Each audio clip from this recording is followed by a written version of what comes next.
பிரசாந்த் கிஷோரின் வெற்றி இந்திய அரசியல்ல ஒரு புதிய திசையை காமிக்குதா அப்படிங்கிற ஒரு கேள்வியை தான் இன்னைக்கு உருவாக்கியிருக்கு. நம்ம சமீபத்தில் பார்த்தோம் அப்படின்னா, தமிழ்நாடு அரசியல்ல நடந்த ஒரு மாற்றம். தாவேகா அப்படிங்கிற ஒரு அரசியல் கட்சி தொடங்கப்பட்ட 2.5 ஆண்டுகளுக்குள்ள ஆட்சிக்கு வந்துட்டாங்க. 2 பெரிய கட்சிகள் இருக்கிற நேரத்தில் ஒரு புது கட்சி தொடங்கப்பட்ட சிறிது காலத்தில் ஆட்சிக்கு வருது. அதே மாதிரி ஒரு விஷயம் தான் இங்கே பிஜேபிக்கும் நடக்குது. பீகார் மாநிலத்தில் பாங்கிப்பூர் அப்படிங்கிற தொகுதி 1995 இருந்து ஏறத்தாழ ஒரு 30 ஆண்டுகளாக பிஜேபி அங்கே தோற்றதாக வரலாறே இல்லை.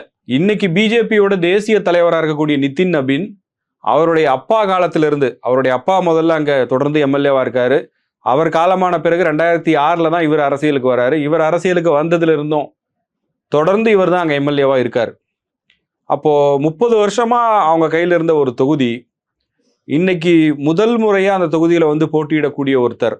பீகார் மாநில அரசியலுக்கும் ரொம்ப பெரிய அறிமுகம்லாம் இல்லை. தாவேகாவோடு ஒத்து போகக்கூடிய அளவுக்கு தான். 2024 கட்சியை ஆரம்பிச்ச பிரசாந்த் கிஷோர் 2025 நடந்த பீகார் பொது தேர்தலில் அவருடைய கட்சியை போட்டியிட வைக்கிறாரு. 236 தொகுதிகளில் டெபாசிட்டை இழக்குது அந்த கட்சி. பிரசாந்த் கிஷோர் அந்த தேர்தலில் போட்டியிடலை. இந்த இடைத்தேர்தல் வந்ததுமே இதில் நிற்கணும்னு முடிவு பண்ணுறாரு. ஏன் இங்கே இடைத்தேர்தல் வந்ததுன்னு நமக்கு தெரியும். அங்கிருந்த நிதின் நபீன் தான் எம்எல்ஏ பதவியை ராஜினாமா பண்ணிட்டு ராஜ்யசபா எம்பி ஆகி பார்லிமெண்ட்டுக்கு போறாரு. பிஜேபியோடைய தேசிய தலைவராகிறார். இந்த தொகுதியில தோத்ததுனாலேயே இந்திய அரசியல் மாறிடுமா? பீகார் மாநிலத்துக்குள்ள ஒரே ஒரு தொகுதி, அந்த தொகுதியில ஒரு ரிசல்ட் வந்திருக்கு, அதனால எல்லாமே மாறிடுமான்னு கேட்டா அப்படி நம்ம சொல்லிட முடியாது. ஆனால் இது ஒரு திசையை காமிக்குது. வாக்காளர்களுடைய எதிர்பார்ப்பு மாறுது. அங்க பிஜேபி மட்டும் இல்லை, இன்னொரு பெரிய கட்சியும் இருந்துச்சு, ஆர்ஜேடிங்கிற கட்சி. அந்த கட்சியாலையும் அங்க ஜெயிக்க முடியல. அவங்கள 3வது இடத்துக்கு தள்ளி இருக்கிறாரு பிரசாந்த் கிஷோர். என்ன காரணம் அப்படின்னு கேட்கும்போது சில முக்கியமான காரணங்களை அடுக்குறாங்க.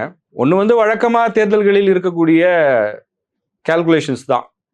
அந்த தொகுதியை பொறுத்த வரைக்கும் பிரசாந்த் கிஷோர் போட்டியிட்ட தொகுதி அப்பர் கேஸ்ட் மக்கள் அதிகமாக இருக்கக்கூடிய தொகுதி. அவங்க யாருக்கு ஓட்டு போடணும்னு நினைக்கிறாங்களோ அவங்க எடுக்கக்கூடிய முடிவுங்கிறது ரொம்ப முக்கியம். இதுவரையும் 30-31 வருஷமா அவங்க பிஜேபியை தான் ஆதரிச்சாங்க. லாஸ்ட் தேர்தலையும் பிஜேபி வேட்பாளரை தான் ஜெயிக்க வச்சாங்க. ஆனா இந்த முறை தங்களின் சமூகத்தை சேர்ந்த ஒருவர், பிரபலமான ஒருவர் அங்க வேட்பாளராக நிற்கும் போது அவரை சூஸ் பண்றாங்க. பிஜேபி வேட்பாளரை விட பிரசாந்த் கிஷோர் பாப்புலரானவர். அவருடைய பின்னணி வந்து ரொம்ப பலமானது. பிரதமர் மோடியினுடைய வெற்றியிலேயே முக்கிய பங்காற்றியவர். இந்தியாவில் இருக்கக்கூடிய பெரிய பெரிய அரசியல் கட்சிகளுக்கெல்லாம் அரசியல் வியூக வகுப்பாளராக பணியாற்றி அவர்கள் வெற்றி பெறுவதற்கு காரணமாக இருந்தவர் அப்படிங்கிற இந்த ஒரு அடையாளமும், படித்தவர் அப்படிங்கிற அடையாளமும் அவருக்கு ஒரு பெரிய பிளஸ்ஸா இருக்கு. கேஸ்ட் கால்குலேஷன்லயும் அவருக்கு ஒரு சாதகமான அம்சமா அது மாறுது. அதனால அவரை தேர்ந்தெடுத்திருக்கிறாங்க அப்படின்னு சொல்றாங்க. இன்னொரு முக்கியமான விஷயம் என்னன்னா, சமீபத்தில் நடந்த இளைஞர்களுடைய போராட்டம், மாணவர்களின் போராட்டம், ஜென்சி இளைஞர்களின் போராட்டம், மத்திய அரசுக்கு எதிரான அந்த போராட்டத்துல நீட் தேர்வில் நடைபெற்ற முறைகேடு அது மட்டும் இல்லை, பல பிரச்சனைகள் விவாதிக்கப்பட்டது.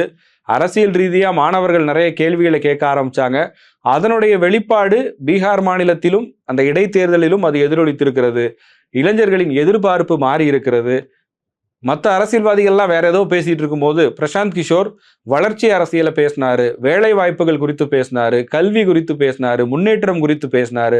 அதனால இளைஞர்களும் பெரிய அளவுக்கு அவருக்கு ஓட்டு போட்டிருக்காங்க அப்படின்னு சொல்றாங்க. இந்த மாதிரி காரணங்களால ஒருவேளை பிஜேபி மேல வெறுப்பு இருக்கு.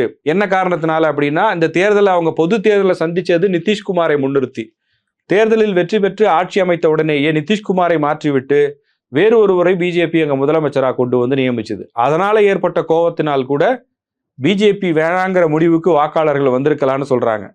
பிஜேபி வேணான்னு முடிவு செஞ்ச வாக்காளர்கள் அதற்கு அடுத்தபடியாக அந்த மாநிலத்தில் இருக்கக்கூடிய மிகப்பெரிய கட்சியான லாலு பிரசாத்துடைய தேஜஸ்வி யாதவ் தலைமையில் இயங்கிக் கொண்டிருக்கக்கூடிய ஆர்ஜேடி அந்த கட்சியை தேர்ந்தெடுக்கலையே.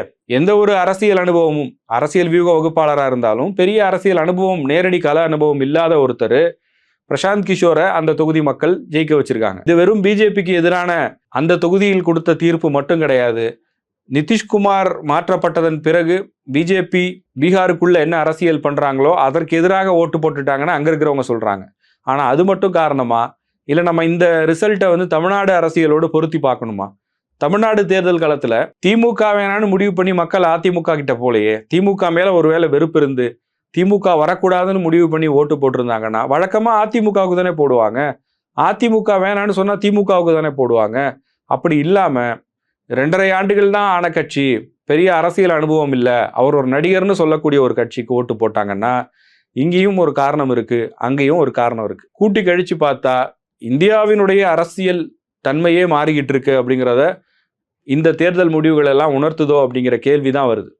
ஏன்னா இன்னைக்கு நம்ம பேசிக்கிட்டு இருக்கிற விஷயம் ஒரு 3 மாநிலத்தில் நடைபெற்ற 3 தொகுதிகளுக்கான இடைத்தேர்தல் தான். பீகார்ல ஒரு தொகுதி, மத்திய பிரதேஷ்ல ஒரு தொகுதி, குஜராத்ல ஒரு தொகுதி. குஜராத்ல பிஜேபி கையில இருந்த சீட்டு மறுபடியும் பிஜேபி ஜெயிச்சிட்டாங்க, அதனால பெரிய விஷயமா அதை யாரும் பார்க்க போறது இல்லை.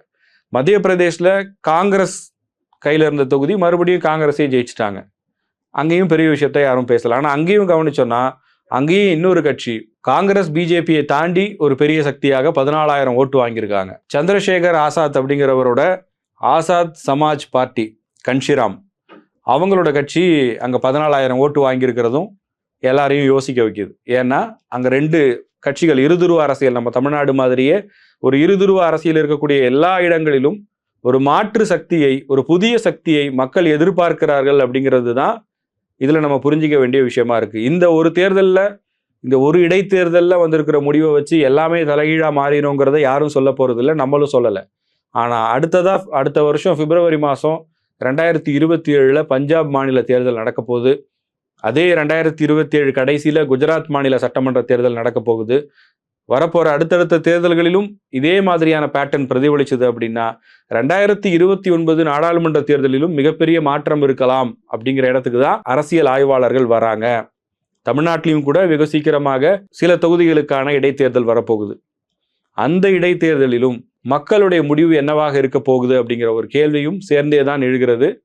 பிரசாந்த் கிஷோர் விதைத்திருக்கிற விதை, இதுக்கு முன்னாடியே தமிழ்நாட்டில் தாவேகா ஏற்படுத்திய தாக்கம், இதையெல்லாம் வச்சு பார்க்கும்போது இந்திய அரசியலில் ஒரு புதிய சிந்தனையை மக்கள் ஆதரிக்க தொடங்கி இருக்கிறார்கள். பழமைவாதத்தை எதிர்க்கிறார்கள், ஊழலை எதிர்க்கிறாங்க அப்படிங்கிற பல கோணங்கள்ல இதை பத்தி பேசலாம். ஸோ அந்த வகையில பிரசாந்த் கிஷோருடைய வெற்றியும் இதனால் ஏற்படக்கூடிய தாக்கமும் அதை பத்தி நம்ம நிறைய இந்த வீடியோல பேசியிருக்கோம்.